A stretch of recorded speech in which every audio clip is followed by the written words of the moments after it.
Dalaga sa North Cotabato. Ilang gabi nang sumasakit ang tiyan. At nung siya'y operahan ng mga doktor, nang hilakbot sila nung nakita kung ano ang sanhi nito.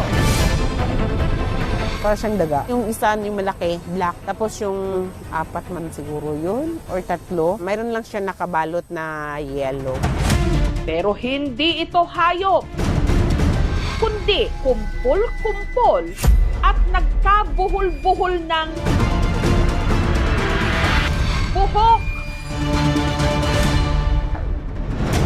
Paano ito napunta sa tiyan ni Fatima?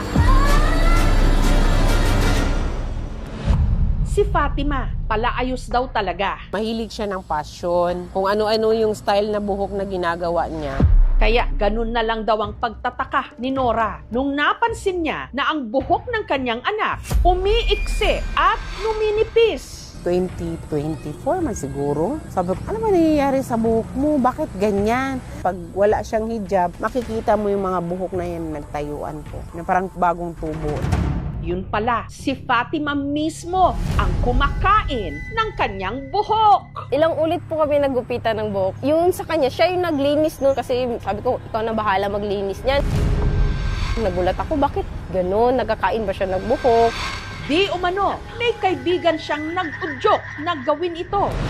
Hindi ako makapaniwala na ganun yung nakuha sa kanya. Walang halo po na dumi. As in, purely hair po siya.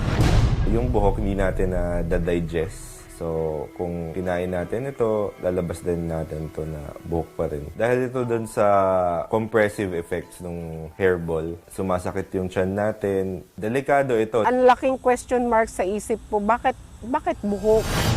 Ayon sa eksperto, si Fatima posibleng may kondisyon na kung tawagin Rapunzel Syndrome, hango sa kwento o fairy tale na si Rapunzel na ang buhok pagkahaba-haba. Ang Rapunzel Syndrome karaniwan daw dulot ng psychiatric condition katulad ng trichotillomania o yung nakaugalian na paulit-ulit na paghila ng buhok.